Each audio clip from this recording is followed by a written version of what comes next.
Hi everyone, we are starting part 2. I am here with Glenn Steckling from George Adamski Foundation, and we will go back to the roots more and more, and we will take you through some pictures Glenn will show us today. Hi Glenn again, and let's continue.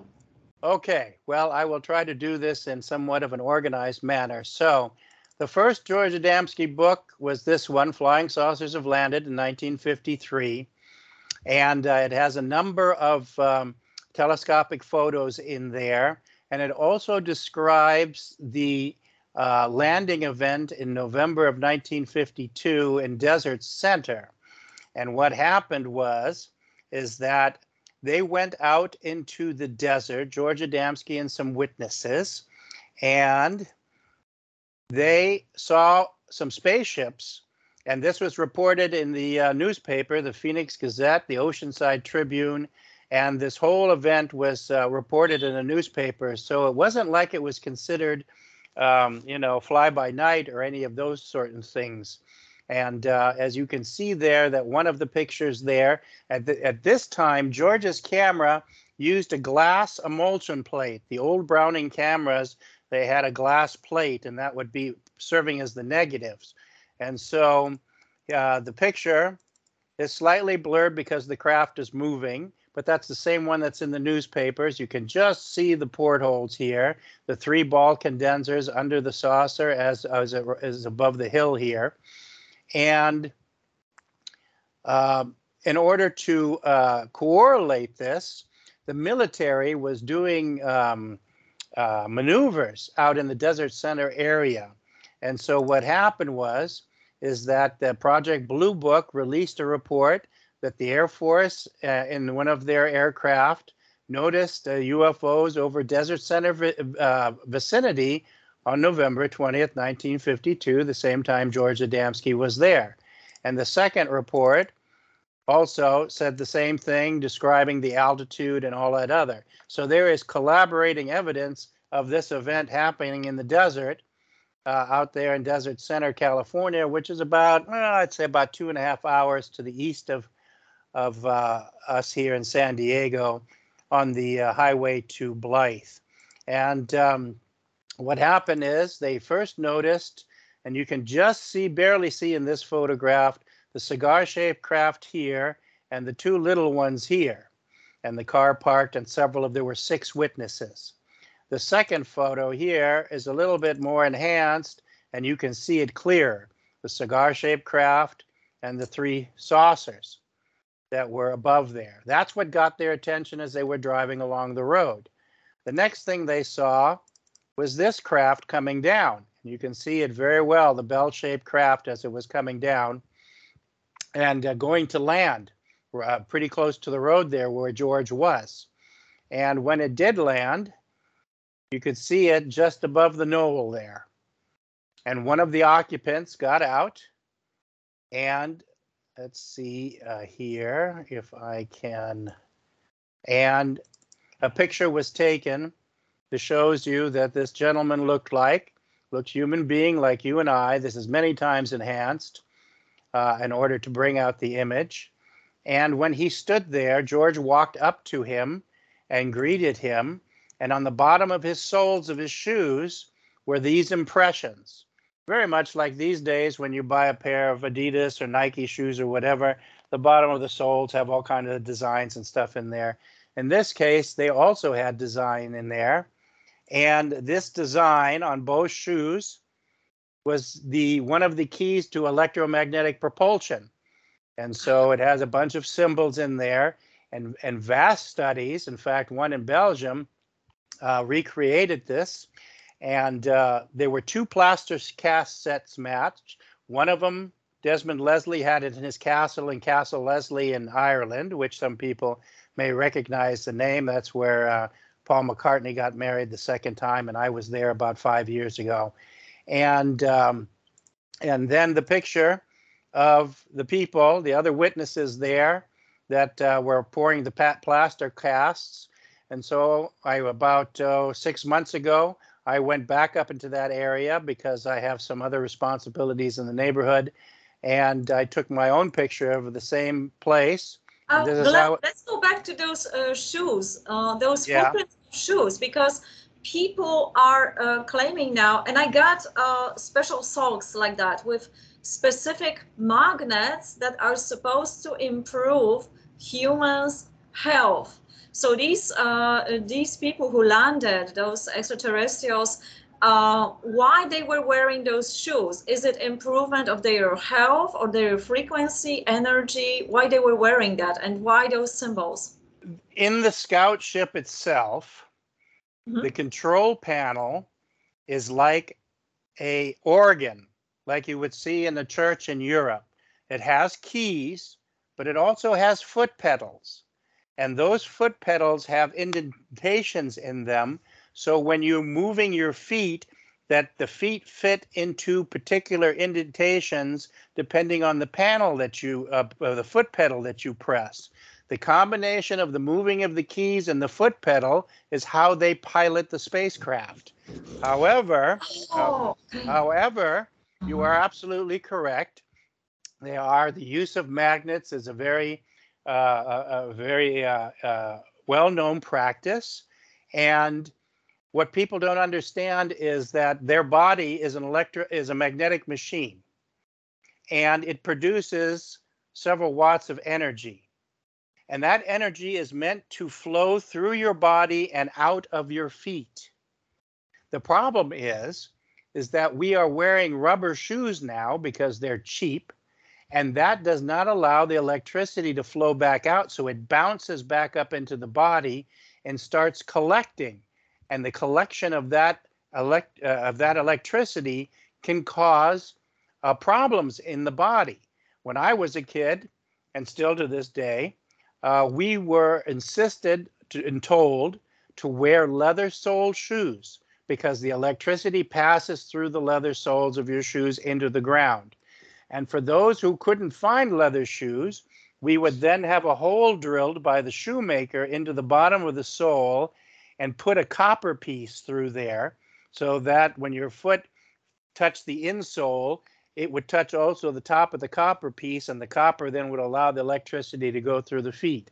Aligning your bed north to south, your head to the north, your feet to the south, also coincides with planetary magnetism and is better for your health. There are all kinds of magnetic properties. Hold on, right there. So much information that we talked about it, and this will reveal a little bit more here. So it is healing, but this is very important information because that energy flows down to the ground, and we all have now shoes that are not supporting our health. We don't know that. Right. So it would be a good recommendation if we whether make holes in our shoes and put the copper, right? Yeah. Yes. Or get different kind of shoes, or maybe with the magnet that it can help us with our, because people get tired just by walking. They have micro maybe damages in their body, pain in their legs, faster probably that would happen maybe otherwise. And another thing you touched on is the north-south. Some feng shui architects, they say that if this is your direction to sleep, head north, it's good. But some spiritual masters said that the pulling of the north is so strong that it's detrimental to your health. And now you're saying this other part, that head north and feet south, is actually helping your health. It does help you because you have to understand that the magnetic pull of the North Pole is not any stronger than the magnetic pull of the South Pole. There are planetary dynamics, planetary physics that are involved here. The planet has to be composed with a molten core, and that molten core spins opposite the direction of the spinning of the planet. This helps set up the gravitational field and also sets up the magnetic pole fields that travel from north to south, and both poles are the same because otherwise you would have an imbalance. Nature never creates an imbalance because the law of physics says for every action there's an equal and opposite reaction. And so you can, even if you are closer to the North Pole, you are still outside the thickness of the magnetic interaction is different between the surface and 1,000 miles out and 10,000 miles out. And so the planet sets up an equilibrium balance and spins through the space at 17,000 miles an hour, and you won't feel a thing. So I have always been subjected to the fact that you want to sleep north-south. Many of the ancients did that as well. And I think that being grounded is magnets are not a substitute. You'll notice that when you wear rubber shoes all day long and you take off those shoes, your feet are sweaty and kind of hurt and kind of hot and stuff like that. So I would suggest that grounding is number one, because the electricity your body produces is continuous and it needs an outlet. And number two, if you want to put some magnets in there, then you have to selectively put in there. And remember, moderation is the key to all life. So just because, you don't want to put something in there is too powerful, and you don't want to put anything that is not powerful enough. So go moderately and put it in there. You can buy, in fact, you can buy bandages or containers that have magnets in them. And we used to put them in bed and lie on them on your back underneath the mattress there. And so that would help as well, back problems and things like that. So magnetics is a key to all life. Mm-hmm. I have a question here, one more. If you talk about making holes in the shoes, are you talking about making the hole for the whole shoe, or just putting a magnet there? Just the hole? No, I would say put the hole in the shoe. It doesn't have to be very big. You can go get copper wiring in any supply store, and the wiring is very thin. And all you have to do is drill 2 holes, feed the wiring through out one side and in the other, and then back around to the inside, and then make sure that it's hammered down flat so that when you put the sole back in there, that it doesn't interfere and cause you pain in the foot. And then you have an electrical outlet. And then wherever you want to put the magnets, then that's up to the individual. Mm-hmm. That's interesting. And probably most of the people would put it where's the middle part of the feet. Yeah, because that has a little bit more of a gap there in the arch, and so it does not as have much impact as when you walk that way. Right. Okay. We exhausted that. Okay. Let's continue. Thank you for that. Okay, yeah. No worries. And so this was quickly again the picture when I went out there a few months ago of the same area. And right there next to this stone, which is carved, Adamski was here, is where this person stood, and that's where they took the imprints from. And then we also have a historical sign out there that I negotiated with the state that is in that very close to that area there, that allows the people, that drive by to be curious on what that means. Somebody tried to cover it up, but I went out there and took it back off again. So, you have pranksters everywhere.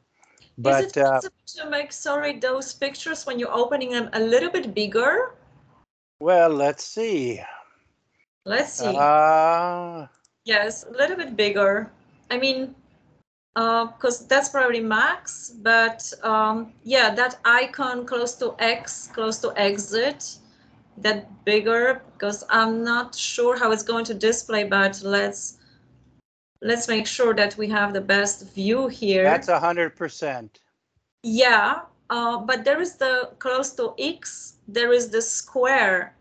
What's going to happen if you click that one? Higher? Here? No, up higher, here? higher. There's much nothing higher. up. Nothing up here. Yeah. I see it in the corner, upper corner. There is an X, like when you close it. Yeah, and one to the left, the square. No, the square. Yes. Thank you. There we go. We have a big one now. Okay. Yes. All right, we'll do that. But anyway, yeah, it's you park over here on the right side, you walk across the street, and then you follow up this gully up here, and then you end up at the contact site. Here is fantastic. Yeah, it works. no, that's not no. Max, that was the max. That was perfect. That was Max. Okay, let's go back. Yes. Here's a picture of my father and mother and I and George Adamski. The square, please. If you put the square like now, it's gonna continue like that. Yeah. Okay. Mm-hmm. Fantastic. Oh, so you are the boy here? Yeah, that was me. Wow. Okay. So the family, the whole family. Yeah, the whole family. Mm-hmm.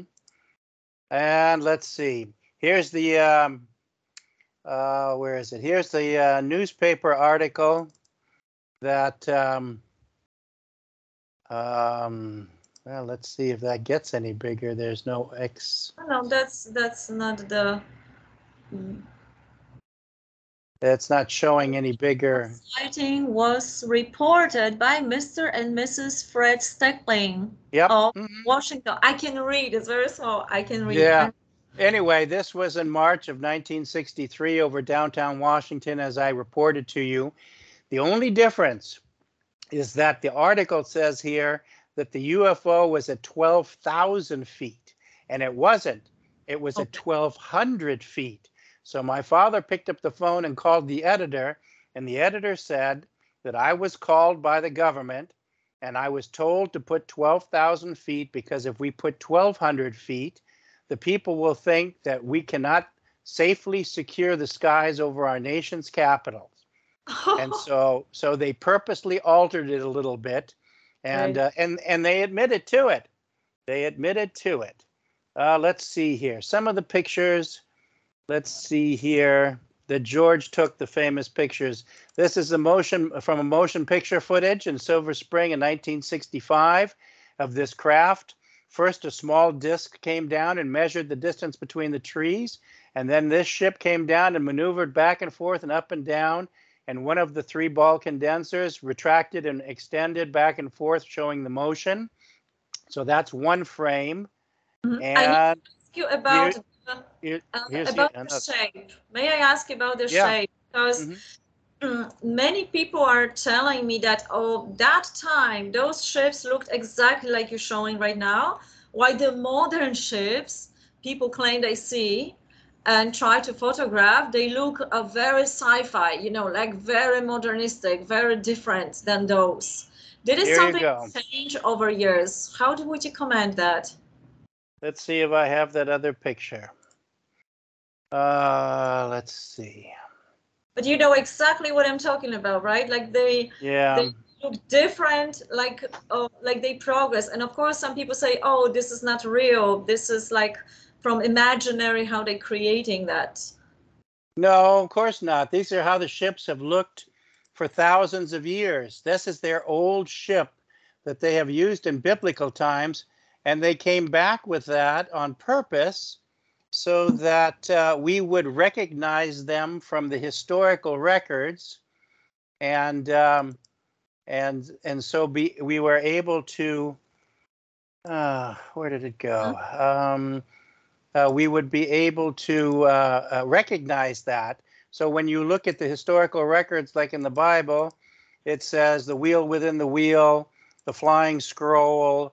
And anyway, here's a picture of the newer type of craft that also came from film. There are two types of craft. One is a saucer-shaped craft, which is old one, and that's being phased out because it requires a mothership or a cigar-shaped craft to carry it, just like airplanes are carried on an aircraft carrier at sea. This newer craft is capable of carrying about a 3 or 4 person crew, and it can travel between the planets by itself. It does not need a carrier craft. But the photos that are showing other things in them, that is not necessarily verbatim. They are. Let's see if I can find a file here of the book file I've got, because I've got some pictures in here that I've copied over. Let's see. Where's my book? New book. Here we go. Illustrations, extras. Like here, for instance. This is in the 50s taken, and you can still see it's the classic bell-shaped craft.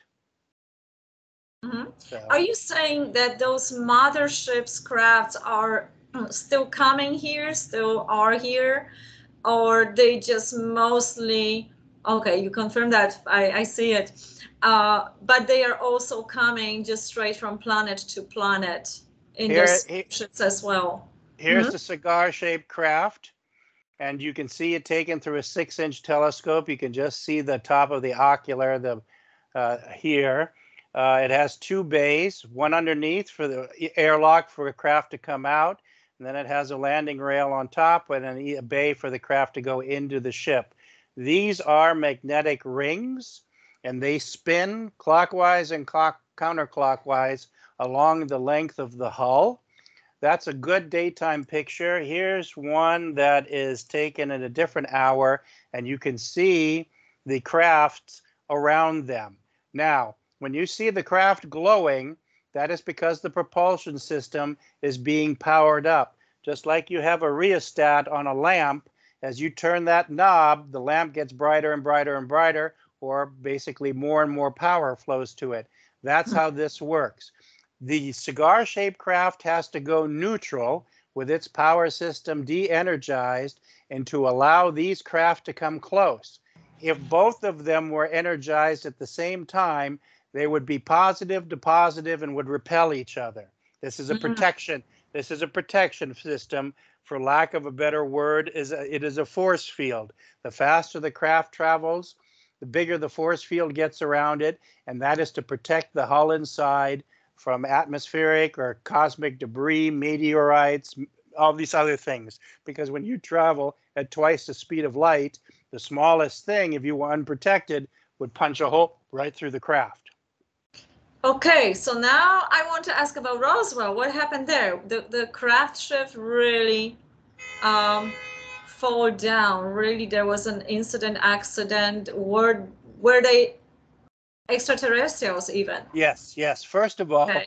Roswell was not the first incident. If you do a little research and you type in Cape Girardeau, you will find in 1941 in the Midwest of the United States, one of these crafts crashed, and the local doctor was summoned in the middle of the night by the police to go out and to examine the bodies, which were later crated and taken to the military base. And it's not only in Roswell, but this has happened in other places, in New Mexico and Aztec and in Cortez. There's also one in Mexico itself. There's a couple of them that have happened around the globe. It is said that... Sorry, why it even happened? Because they have such a good technology. They know what to do. They don't polarize those, they don't use the, they know how to use the system, and yet they crashed. What's going on there? But remember that a mechanical device is a mechanical device. I mean, just because, it's like saying we are extremely competent in building airliners, and airliners are flying by the tens of thousands of every day, and nothing happens. And occasionally something happens. And I don't think that human error is something that is just predominantly our problem. It happens to mechanical devices as well. And what happened in their case is they got caught in an immense level 5 thunderstorm, unaware, and it did 2 things. It cracked open one of the glass portholes, and it electrocuted all the occupants inside. And also, by busting out the porthole, they had what's called explosive decompression, like you have in an airliner at 30,000 feet. One of the windows blows out, everything gets sucked out there. Yeah. But the stuff that doesn't get sucked out has deformity because of the immense pressure, buggering of the eyes and inflation of the limbs and things like that. Anyway, so what happened is that what happened in Roswell? Roswell had 2 impact sites. The first site was where the craft skipped and hit the ground and then skipped again, like a rock over the pond. The second skip, it crashed into the ground. The military went out there, and the reports are they found 4 to 5 bodies, 2 of them that were partially alive, and they executed them with rifles. Isn't that a nice thing? Cool. Welcome to Earth. We'll kill you. Yeah. Yes. Oh God.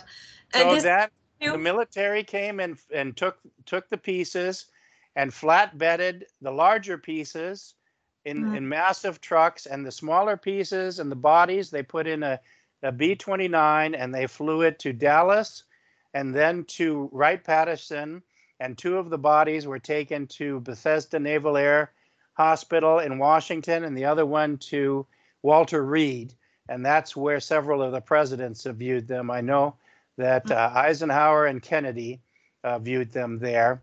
In fact, George Adamski was responsible for both Eisenhower and Kennedy being exposed.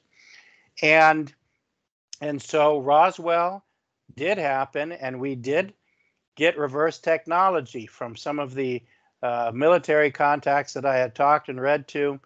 They said that night vision goggles, computerization, micro computers, a lot of these things took an immense leap after examining in reverse technology the stuff they found in these spacecraft. Remember Dr. Hermann Oberth, who was the father of German rocketry? They asked him, to what do you attribute the great advances in the last 50 years? And he said, well, we had help. And they asked him, help from whom? And he pointed up into space and said, from our friends up there. So Hermann Oberth knew about it. Many of the scientists of Peenemünde knew. Definitely Werner von Braun knew. And so there's a great pool of knowledge. And so some of these crafts, I mean, you travel hundreds of millions of miles through space. Sometimes, something happens, and it's not like you can go to the corner drugstore and pick up a part. Since we are here with this topic, this interview with alien that is still running for the internet and is on YouTube and parts put out there by people. First of all, is it real? Because of course there was a misinformation here also. Secondly, it looked very, very cruel. It was terrible. Well, first of all, are you talking about Valiant Thor? Are you aware of Valiant Thor? Yeah, I think it was this one. I'm not sure 100%. Okay. So let's check. Let's check. Talk about the same. The one that's looking like an alien gray, and it was related with Roswell. Is that the one? No, that's robotics. And what happened is that we're pushing that story, and so we are manufacturing much of this misinformation. First of all, so it's not real. Grays are not sentient biological beings. For whatever it's worth, the few of them are robotics, which means metal devices. And the android is nothing more than an upgrade from the robotic device, which is more versatile in its ability to do things. And so the idea that they are interviewing this it's the same thing as the Alien Autopsy movie. In 1995, I was in Düsseldorf giving a lecture for the UFO conference there run by Michael Hesseman. And they brought out the Alien Autopsy movie, and he was running around. Everybody was running around like crazy, all excited. And I said to him, be very careful, because this is not real. Nobody wanted to hear that, because they were flashing it on the media, putting up posters. It was drawing tickets and making sales and what have you. And lo and behold, they found out by examining the film that the clock on the wall was a modern clock and not a clock from the 1940s. So the whole thing was composed. But it's composed because that is what narrative we want to push. We want to push the fear factor that these grays are coming to do nasty things to you. And if we show you an autopsy film, then this is how that looks like, and what have you. Because a robot doesn't need organs. A robot doesn't need a digestive system. It is not a sentient biological being. It is a machine. Interesting here, because we talked about telepathy before, and one of the people that writing me emails about this topic, she says she had some telepathic connection with some being, maybe look like a gray, and he told her, we don't have emotions, we are created out of plasma. There is a component of plasma in something like that. So it's interesting. Maybe there are other beings that are half robotic or half biological. Okay, this comes down to a very basic realization.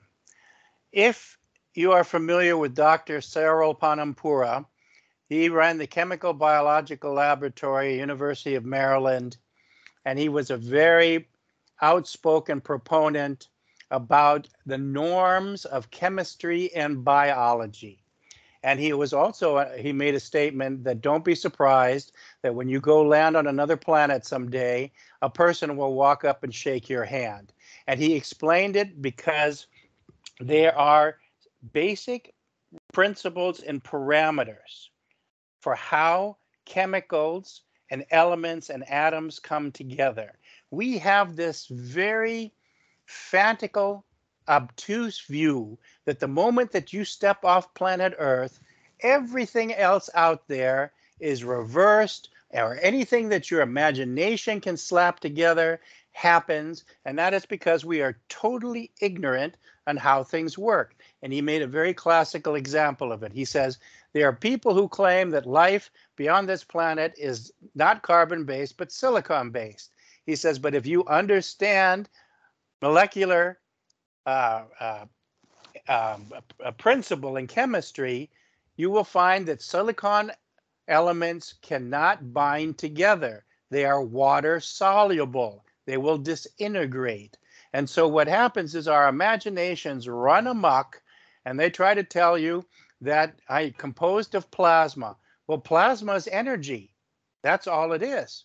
It would be like looking at a Van de Graaff generator, and you could see in there the sparks sparking back and forth, or a Tesla coil, and that is the reaction between the electricity and the plasma, but it has no solid form.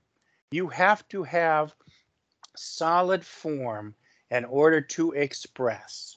And so the truism is, as I say in my new book, which people are not going to like in the last chapter, talks about abductions.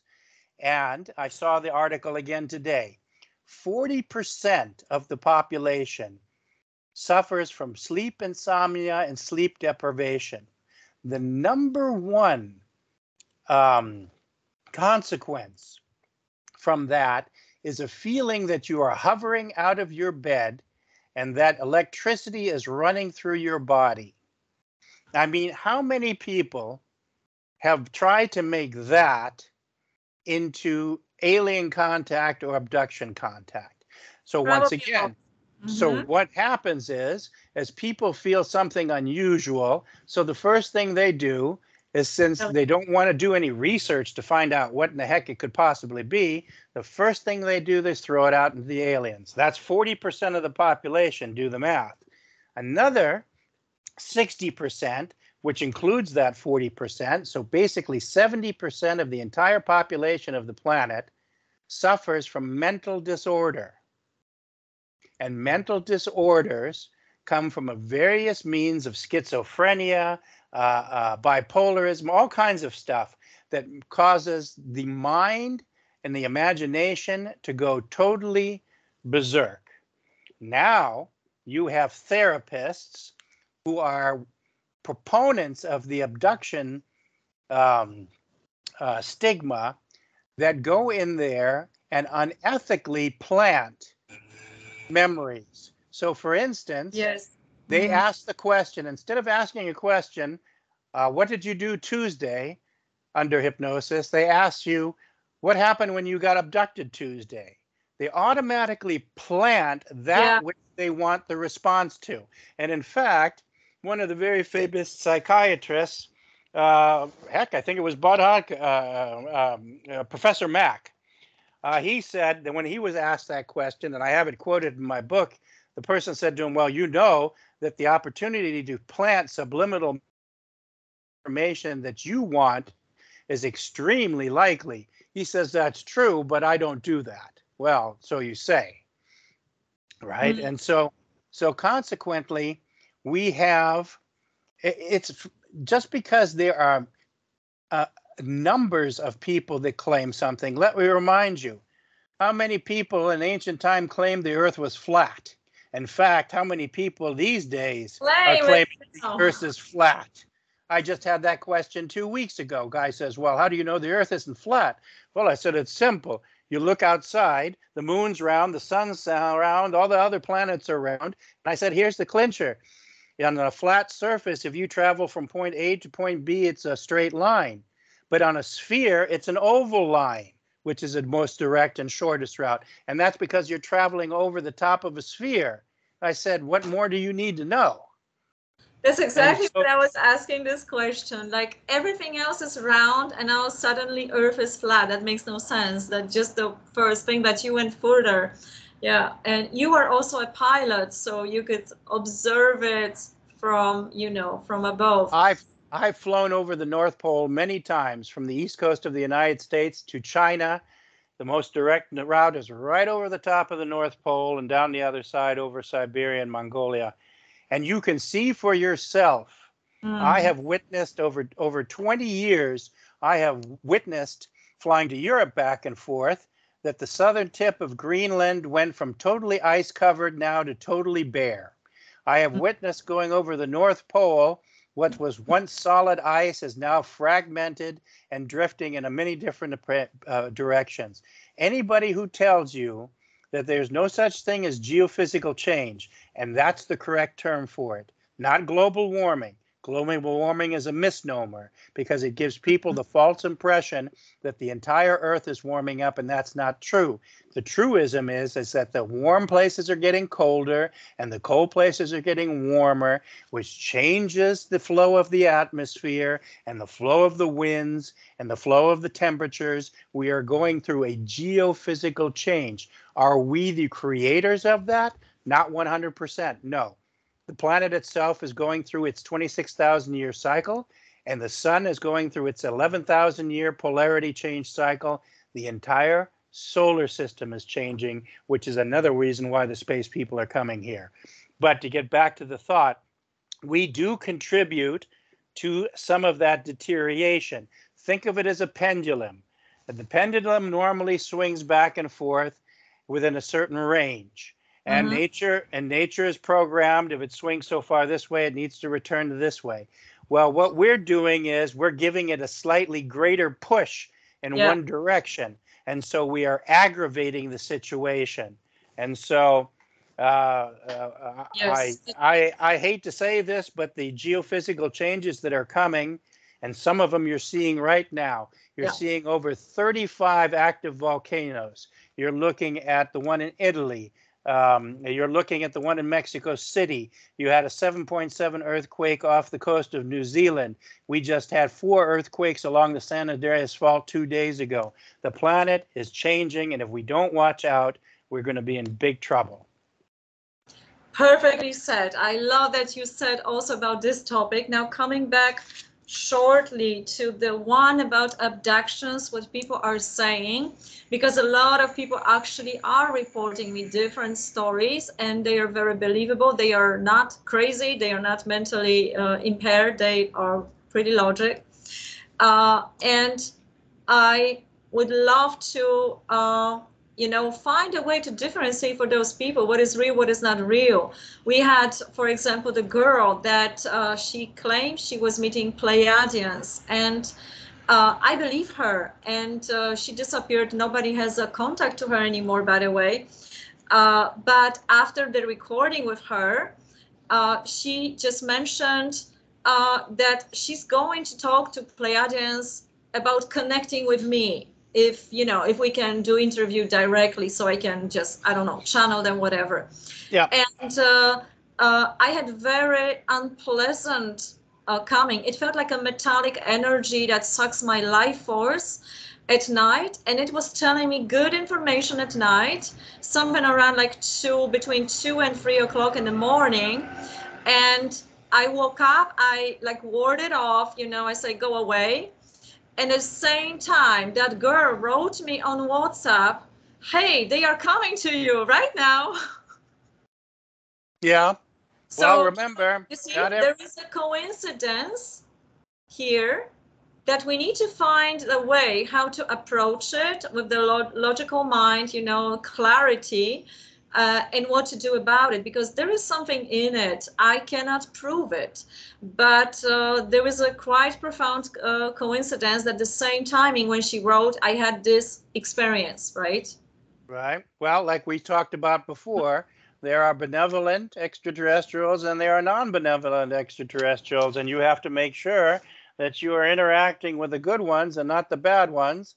And the best thing to do is to, just because you think they're extraterrestrial doesn't mean that you take everything verbatim, right? You have to, like everything else, a logical, rational thinking person will always be questioning. You know, I don't want to use the word skeptical because that already gives you a negative state of mind, but Yeah. you are questioning. And when you question, you question it with something that you know 100%. So if the other side doesn't match with that, you should know within yourself that what you're being told isn't correct, that you're being played. And so, but what most people will do is say, well, I know this to be correct, but, you know, maybe there's an off chance it's not, whatever. And so we're not sure of ourselves, so we sway. And once you sway, that shows that you are not thoroughly convicted in what you believe, and then you become an open tool to plant other stuff into. So you've got to be careful. Yeah, you know, the most evil race probably are still humans, some of the humans, but definitely there are somewhere out there in the universe those who are not wishing us so well. You mentioned telepathy before, and how a thought, projection of thought, influences us all, and we need to know ourselves very well to differentiate, is it coming from us or from somebody else. Here we talk a little bit about so-called black magic, like people sending harmful energy to other people. We have it also through YouTube. I had numbers of these things when someone didn't like some material, and my moderators were even attacked at night. Like we experienced the same timing, the same, you know, negativity. So this is all happening somehow, but it takes what you just mentioned, the questioning and the, well, you know, maybe not a protection, but maybe raising our vibration, connecting with those who are maintaining those Christ consciousness. You showed me before a great symbol. Is it possible you show it again? Sure. Yes, that was beautiful. Sure. Mm-hmm.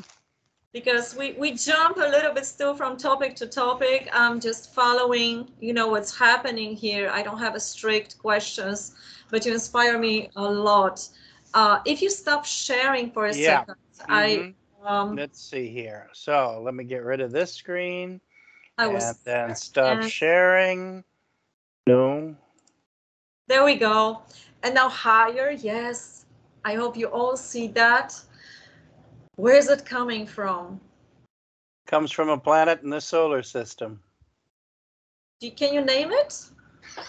Was that possible? It's better not. No, I'm just saying, what difference does it make? That's a good one. But it's not from Earth. It's a symbol that is not ours, although the all-seeing eye in the middle is something that is replicated in many different cultures, whether it happens to be Tibetan, India, Egypt. Many of the different cultures has the eye in the center there, and so So, but it's something that has to be earned, and so I remember I once said to my mother, who it was given to, I said to her, well, I'm not wearing it because I'm not qualified. And she said, well, that may be true, but if you aspire to be qualified, then maybe that reminds you. So I figured, well, what the heck. So occasionally. Are you wearing it? Occasionally. I usually don't, because it depends on the event. If I'm going on something that is like television media and things like that, I try to be as firmly grounded as possible without causing too much controversy, more than I do already, and you know, not trying to fall too much into the New Age stigma. And so occasionally I will wear George's crystal underneath my shirt when I go and lecture in the public. Everybody gets a different sensation from it. Some people will put it in their hands, and after a few minutes, it gets very, very warm. Other people, it gets very, very cold. It depends on the person who holds it. I wear it nothing more than a reminder. For me, it is a reminder of what I'm supposed to and who I represent. And so I don't do it for any other reason than that. Because it has a great power. That sun symbol, those eye, it has connotation of protection through expansion. So you are totally in the higher vibration and in light. That's my personal interpretation of that. And also it is just emanating those higher qualities and keeping the purity of your sharing with the world, the message. That's well. The definition. I will you wear it, if I may. Yes. Whenever I see you, I will let you wear it. Oh, I'm coming. I need to sense it. What was I going to say there? I said the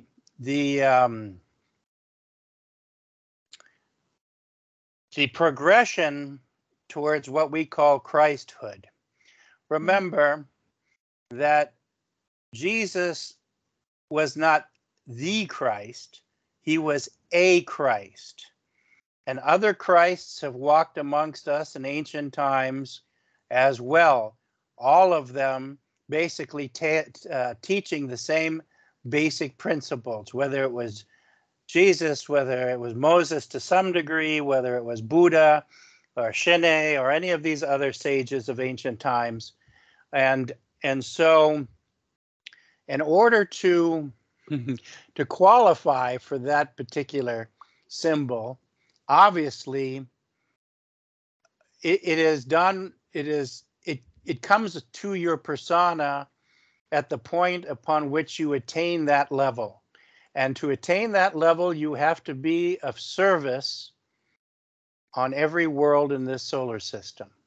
When you look at the famous face on Mars, that is a face on Mars. The NASA scientists have confirmed it's a face on Mars, and that face is of the same person because he was of service on that planet as well.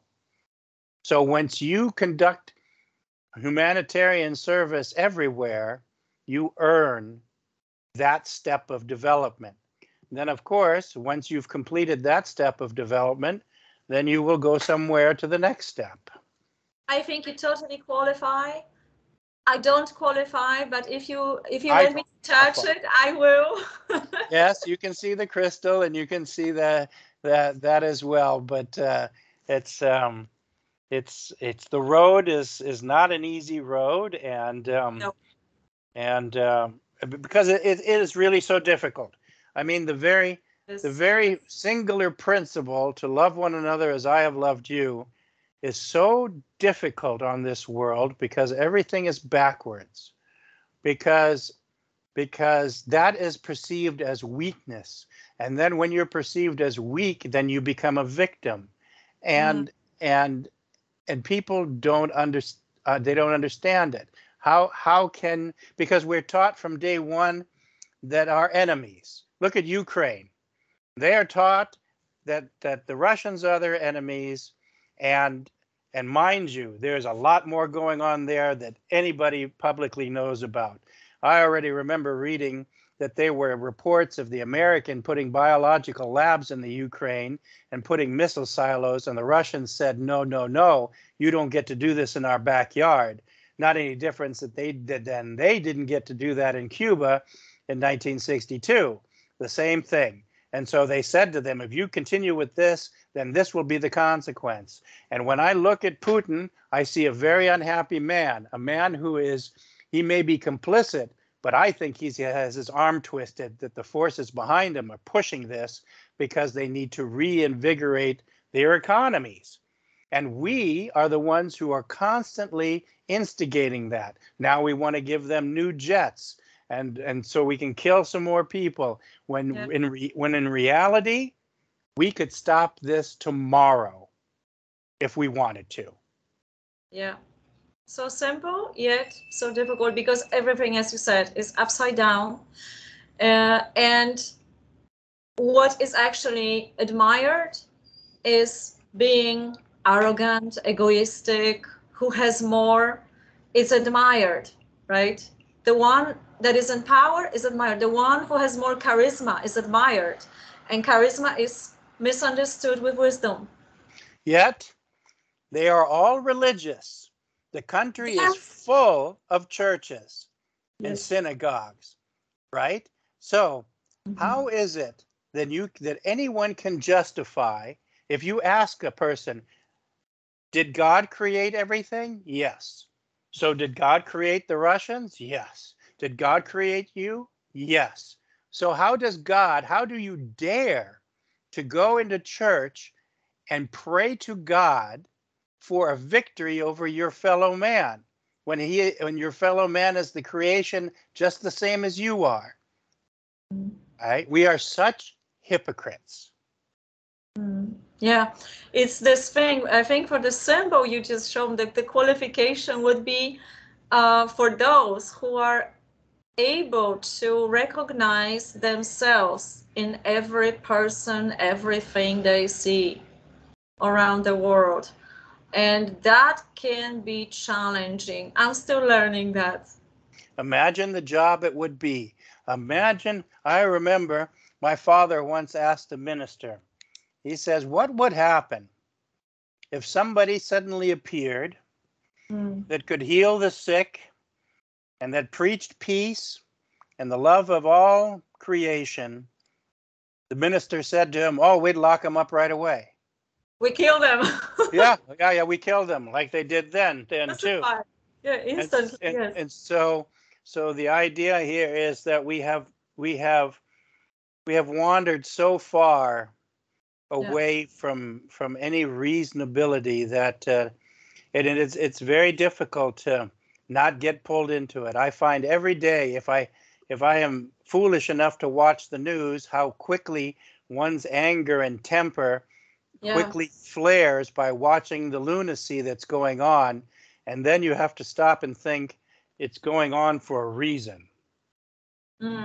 Yeah, it's also, there is this saying that it's all about not only for power, but power is energy. Money is energy. So there are some entities, those aliens perhaps that are not so friendly, and they feed on humans' fear, energy, and something like that. How would you comment that?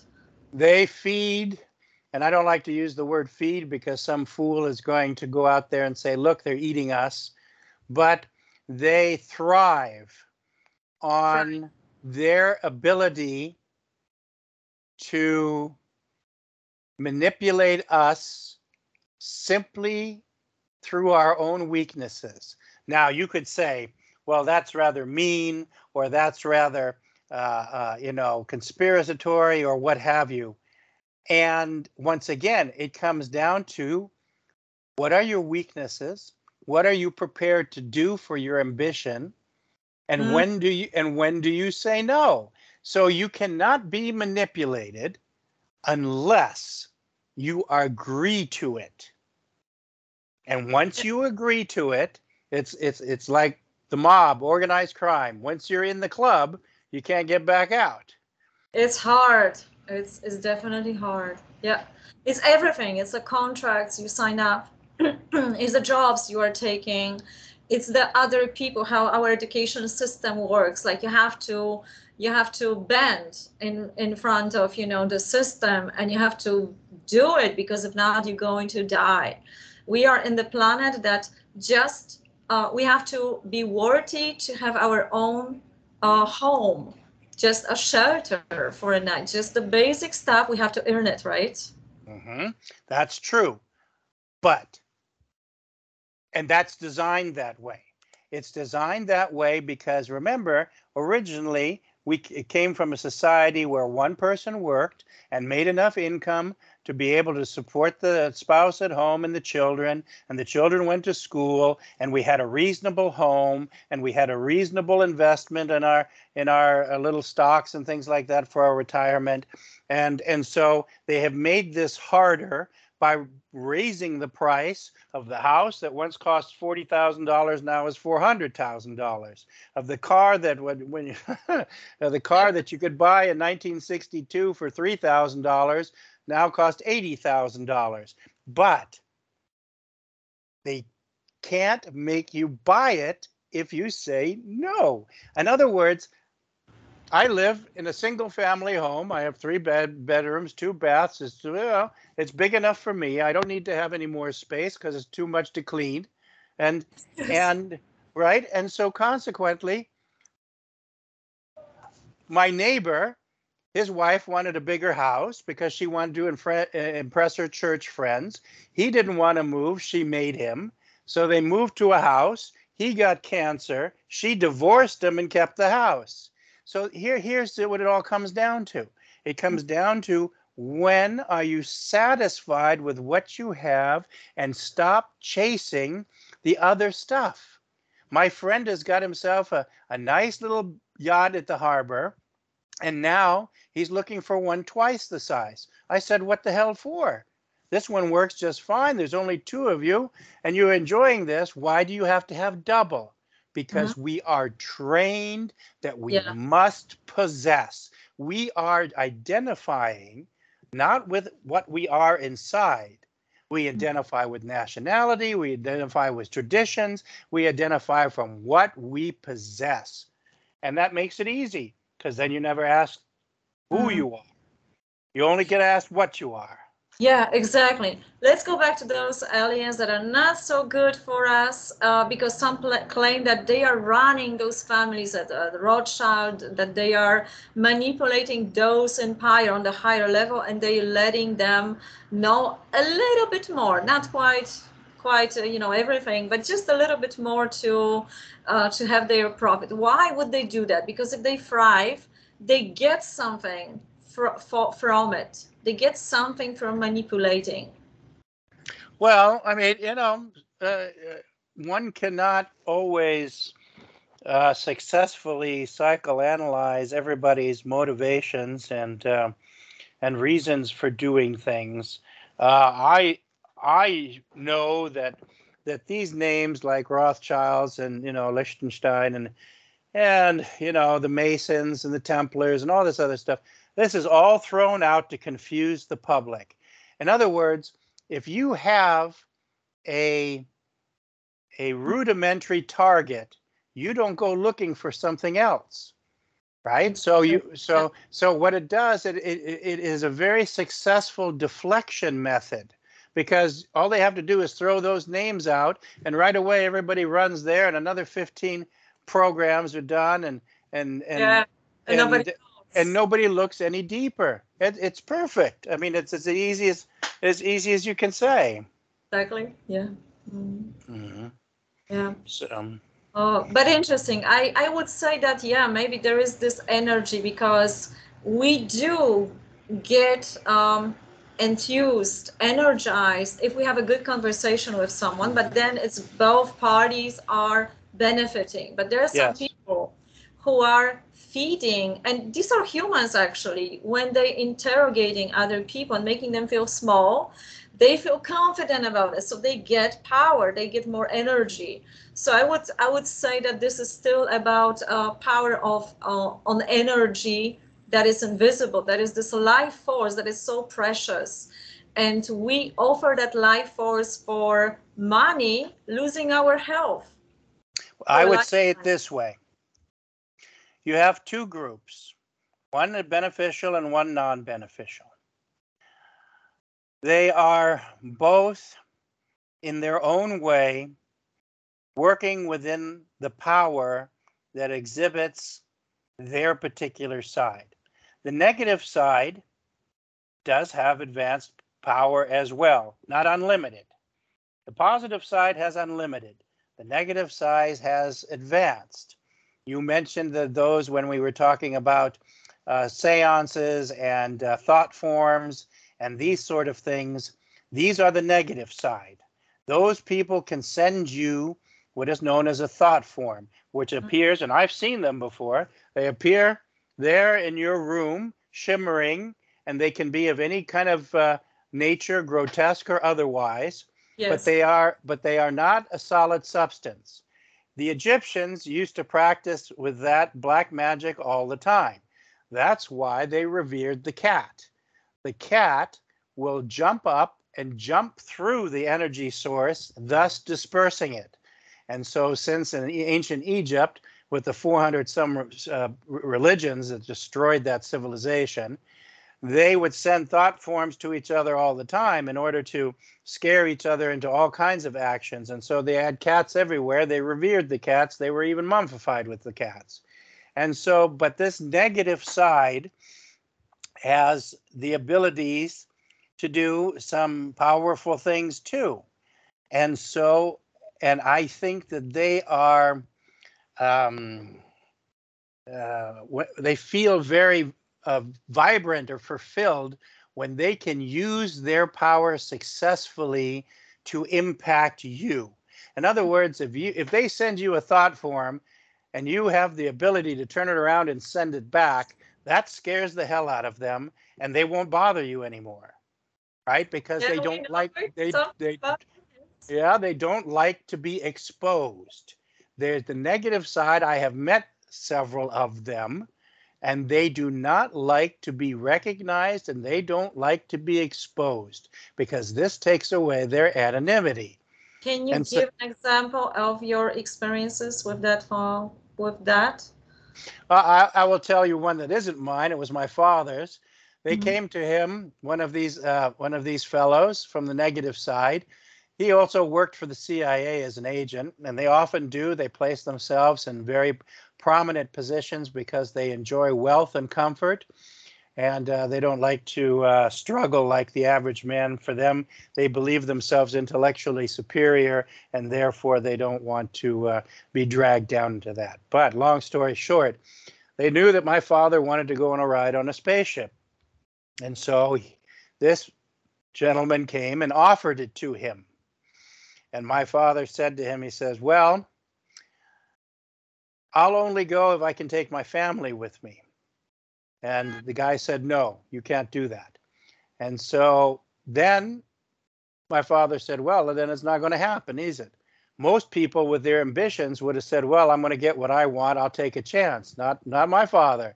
So then he said to him, he said, we will offer you $1 million in cash currency deposited tax-free in any bank in the world if you will betray George Adamski and these contacts. And my father looked at him for about 3 seconds and said, kiss my behind. That's a nice one, kiss my behind. I like that. Well, he used another word, but that's the one I'm going to use on the air. Okay.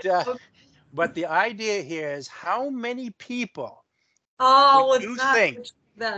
when you think how many people would have stood by their principles and said no. And so they knew from him right away that they weren't going to affect him. But Valiant Thor, who was a fake space person, in 1957 he came about, and he was a recruit for the Pentagon, for the military intelligence, a misinformation agent.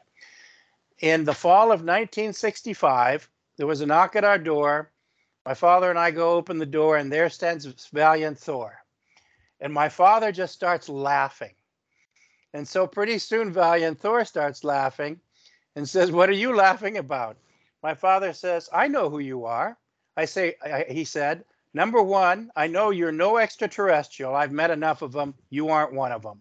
Number two, I know you're an agent for the Pentagon for misinformation. And number three, I know your job is to go out and to infiltrate groups or contactees or people who had sightings and experiences and try to turn them, disinform them, misinform them." And Valiant Thor looked at him in the eyes and said, "Yeah, you're absolutely true." And so my father says, "You won't get any hospitality here." And so Thor turned away and walked off. But I know people who have milked that false story about Valiant Thor like a cow. But I know it to be absolutely false. Well, they just don't know it. I hear it first time, that name. So most of the people would just not know it, and they would fall for the information because we seek the truth. So we are going to listen and see, okay, that may be true. Let's take a look at that. The open-mindedness and questioning. We need to hear every angle of the stories, probably, but knowing that it's powerful. Well, you've got somebody in Europe now, I believe in Switzerland, who claims that she came from Venus. Which right? one? Who? Well. Oh, you cannot say it online. Okay, you're gonna tell me. Yeah. Sometimes I'll tell you offline. But she claims she comes from Venus, and she used to run around the United States too. And she wrote a book called I Come from Venus, blah, blah, blah, blah. So anyway, her editor wrote me an email. And she says, "I understand that you have a letter written in Venusian." I said, "Yes, I do. It was given to George Adamski." And she says, "Well, we were wondering if you could decipher a Venusian letter that we have too." And I said, "Well, wait a minute. Doesn't your disciple claim to come from Venus? So if she came from Venus, wouldn't she be able to read the letter herself?" And they never answered me again. Cool. And so, first of all, no space person comes up to you and openly divulges themselves in such a potentially hostile environment. In other words, recognition does not come from the spoken word in the beginning. When you meet them and you finally have confirmed to yourself and to them that you who know who they are, they will give you all the confirmation that you need. However, they do not walk up to you and say, "Hello, I'm from Saturn," or wherever, right? Because they, first of all, they know that they can't trust you. You're not dependable. You're not going to keep your word. And that ultimately you will sell them out in a heartbeat. And this is a very hostile planet to them. They need to check you as well. Yeah. So what happens is that they will never openly come out and admit who they are. So when this other person that I mentioned to you is out there running around giving lectures saying, "I'm from Venus," and this all this other stuff, that tells you right from the first sentence out of her mouth, she's a fraud. Good one.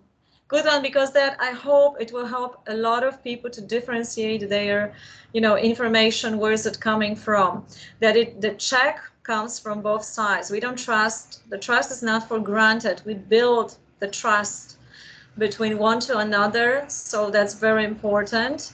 I give you an example. What about you? I want George Adamski knew the art of levitation. Oh. And he showed it to me. We were sitting in the house where the space people would come occasionally. And he said, "Let me show you something." So we went around the corner, out of the living room, down the hall, around another corner, into the dining room. And then he proceeded to build a paper airplane. And then he held it in his hands. And he said, "Watch." And he blew on it. The airplane flew down the hall, around the corner, into the living room, all the way around the living room, back into the hall and to the table, and he held out his hand and he let it sit right in his hand. That's one of the times he showed me levitation. Another space. Levitation is possible. Levitation Of course. is possible. That's one. In fact, it was a common practice of the ancient Incas. When you look at Pizarro and the stupid Franciscans that destroyed all the ancient records and the codices and everything, there are still a couple of existing records where they spoke that the Inca priests would sit on a rock over the lake, and they had two cups, a cup with a stem in the middle that had a smaller cup, and that smaller cup could be slid back and forth and adjusted. And on the outside of the big cup were two straps. You strapped it on your knees. So the two cups faced each other like this. And by adjusting the inner cup, just like a tuning fork, when you slap those two together, it set up a vibratory field that allowed you to become weightless. And they would practice it over the lake, because if they didn't get it entirely correct, then they would fall in the water, get back out and do it again. But this, do you think that there's these hundreds of thousands of tons of rocks used to build Tiwanaku and the Egyptian pyramids and the great pyramid of the Olmecs, which is twice the size of the pyramid of Giza? Do you think that they built that by dragging this rock around? Of course not. They used levitation. I need to tell you this. So in my dreams, because I wrote a series, you don't know that yet, but I wrote a series, Oracle series, about dreams, how dreams influence our reality and vice versa. But I had an enormous amount of dreams about levitating. Like, I was taught in the dream how to levitate, and some voices were teaching me about my spine and how you focus on lifting those basics, channel of energy in your spine, lift the energy upward, and then you are levitating. In the dreams, I managed, but I cannot levitate. Can you levitate? No, I cannot levitate, but the same principle applies. There is a space-based school that is an 8-year program in which you are not allowed to speak for the first 5 years of being there. Only to learn and to listen. You are not allowed to speak, because the first lesson that needs to be learned, and I think the most important one for all of us, is discipline of the mind. And if you cannot discipline your mind, then you cannot receive the information as it should be received. So the first 5 years is dedicated to that silence. You learn the mastery of earth, wind, fire, and water. So some people, like for instance, have learned how to raise their frequency. Some of these monks in the most extreme conditions, let's say in Tibet, and these are not people who are more cosmic than anybody else. They are just using an extreme of the principle, but they can sit on top of the mountaintop in freezing weather, pour water on them, put the sheet on them and pour water on them, and then they can dry it all up and never feel an ounce of cold. That is because they are raising the vibration of their form. This raising of vibration allows you, if you know how to do it, to become weightless. It allows you to walk through walls, because you can go through anything. That's why you can never hold an extraterrestrial, a real one, a prisoner, because he can walk right through the wall and out. Gone he is. And secondly, his compatriots would never leave him behind. They would always come and get him. And you can walk through fire, because if you raise your frequency, you walk right through the fire. It doesn't burn you. So these are natural abilities that we have so suppressed. That's why we don't get anywhere. Yeah. That's why we don't. God, this is such a huge topic. I'm not ready for that school, because trust me, Glenn, I would go and talk everything what I'm learning on YouTube right away. Don't worry. I have not been invited either, and so that's okay. I can be invited, definitely. But I can tell that we do have a lot of workshop like that all over the world, walking through the fire. But I'm not participating in those workshops, but I am writing about it. So anytime I get information how to do something, and to the extent I'm allowed to pass it through, because I know if I remember I can do that, I'm being taught in my dreams or directly through the whispers of the experiences. So for example, I'm in Barcelona right now, and finally there is a little bit of sun from, you know, dark Germany, but I heard in Germany has sun too. I could feel like every element does something. And if we go into the silence, it is maintaining our energy. If we let it flow through us, it heals us, it empowers us, it tells us the secrets, how to use them, how to work with them, how to appreciate them. And when I'm perfectly in that silence, I hear it. And Yes. You feel energized, definitely. Of course. Because you are merging together, you're yes. merging together with natural principle that surrounds you everywhere. Normally, in our everyday lives, we have separated ourselves because our mind is either on this or that or what have you. But when you finally silence yourself, you then be able to hear what's around you. It's not any different than you go walk in the woods. Let's say you and your girlfriend or whoever go and walk in the woods, and chat, chat, chat, chat, chat, chat, chat, chat, chat. Everybody's yakking and talking, right? Or even worse, the people who go exercise, bike riding or running in the woods, they've got their headsets on, the music is blasting so they can have not a single thought. What's the value of that? What's the purpose? Now you become quiet and you walk along that same path and you here's things that you that you never paid attention about. Just this afternoon, I was sitting in the front yard. My dog was sitting under the bougainvillea, and the hummingbird came flying right over his head, maybe about a meter above him, and hovered there and looked at him. And he looked up at that, and he just watched. And the bird just watched him. The communication was as loud as you could possibly imagine it to be. But there was no interruption. And so by silencing our mind and by requiring us to open up the channel of awareness, that's how things are going to work. That way we can never say life is treating me bad. Not possible. First of all, you are a part of life and you are the one who participates in it. Right? Like my sister. Well, what was her excuse was, you know, well, her excuse was, well, you have to go about your own life. And I said to her, have you learned nothing? Life travels all around you. You either partake of it or you miss out on it. By doing what you want, like, well, wasn't it, who said it? Was it Gandhi? Sometimes the best thing that can happen is you don't get what you want.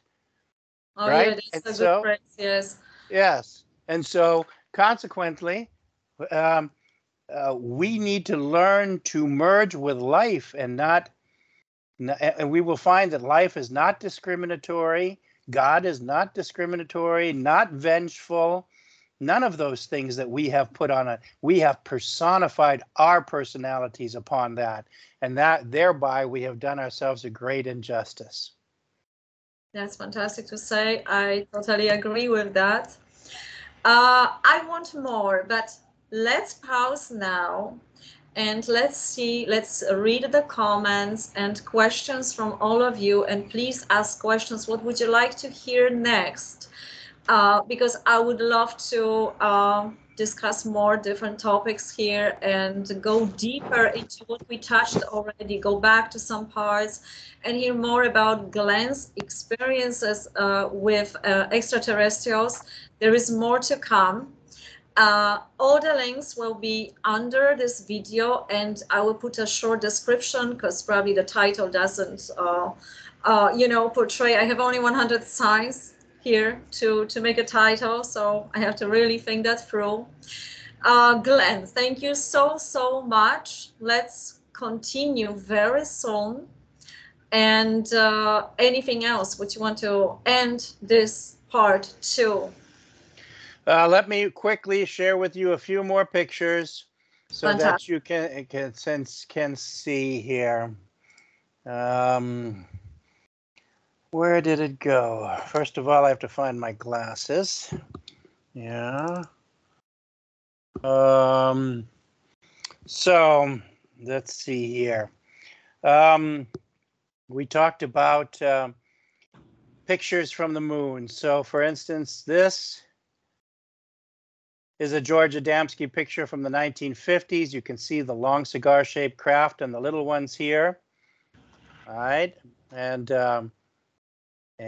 let's see here. This is a NASA picture from the backside of the moon when it was totally dark, and you can see in the bottom right-hand corner that whatever is down there, whether it's a ship or construction on the surface, it's shining a light so bright that it illuminates almost half the entire surface. So these are pictures from our own astronauts. This one here is also kind of interesting. And that's a NASA picture. Let's see what else here. Here's another Adamski picture taken as well. So what we did is we wanted to make sure with our book, Alien Bases on the Moon 2, that we showed a correlation between the pictures with Adamski and the ones that NASA had taken. Here is a picture of my father on Japanese national television in 1977. So they say we have a slight resemblance. Oh. And this is his last lecture in '91 before he passed away. That's with the book. That was in San Diego UFO conference. He had complications from rheumatic fever that he acquired during the war. And that deteriorated his heart. This was in Frankfurt, a Messe in 1989 at the UFO conference. Him and I together we saw 9 space people there, and we talked to a couple of them. So, and of memories, wow. Yeah, this one is in Linz, 1966, when my father was giving a lecture. And Billy Meyer tried to disrupt the lecture, and they told him to leave. Seriously? Billy yeah. Meyer tried to disrupt the lecture. Yeah, because he was in the back screaming that he was doing hand-to-hand combat with only one arm in the caves of Switzerland with extraterrestrials, and my father said, well, this is a bunch of nonsense. And so Eckhard Wilberts, who was the editor, I think, of Spiegel, or one of the magazines, who arranged the lecture, they got him, and they went ahead and got him to leave. And then, of course, over the years, many analyses of the Myers things have proven that his pictures are fakes. And so, you know, but that's just here's a newspaper in '67 in Washington. So we have a long and varied history. Here, look at this. You're talking about the moon. This is a photograph taken in 1930s by the Mount Wilson Observatory in Los Angeles of Gassendi Crater. Now, I don't know how well you can see it size-wise. Do you need it bigger? I think it's the biggest one, but you can... Yeah, I think so. Look here. Yeah. Look at the tubular constructions, side by side, parallel. Look, here's one arching. Here's another one going through the crater wall and out the other side. The astronomer says that they have watched the tubular constructions inside Gassendi Crater build for a number of decades. These are constructions on the moon. And there are all kinds of other articles. One that says that they observed a 50-mile wide opaque object. And like I said, I've got volumes and volumes of material. We will get there. No worries. So let's see here. We will get rid of that screen. That gives you just a few things to look at. Fantastic. Oh, I want more. I hope everyone wants more. I want more. Your books are available. That's important information. Let's not forget about that. Where are your books available? People should write to you directly, or it's going to be on Amazon? The books that I had showed you the covers to, and I'll go back to that very quickly here. They're available on Amazon, and they're available on ABE, which I believe is abe.com, is out of Canada, and also on eBay. And so this book here is a combination of two books. We have put Flying Saucers Have Landed, the first one, together with Inside the Spaceships into one volume. So that's two of them together. This is my father's first book from 1969, Why Are They Here by Vantage Press. This talks about his experiences with some of the space people and with George and things like that that have happened. Alien Bases on the Moon 2. This one here I revised in '97. That's the collection of all the moon photos, also available. And then the last book that I am working on right now, let's let's see where the heck that is. Here we go. This one should be coming out in a few months. I know I've been saying that for a while, and everybody's after me to get it done. But this will be my new book here. Can truth prevail? Fantastic. We're looking forward. So that's kind of is it for the moment, I guess. All right. I will stop sharing. Let's stop sharing for a second. Yeah. Content stop sharing. Okay, thank you so much. I'm going to ask you about all the links that we can direct people to your books right now, or if they want to connect with you. And please ask questions, because they give us also direction. What would you like to hear next? Thank you so much. Okay, and you can find us on Adamski Foundation, oneword.com. That's where our website is. Fantastic. Thank you. Until the next time. Okay. Everyone. Bye-bye.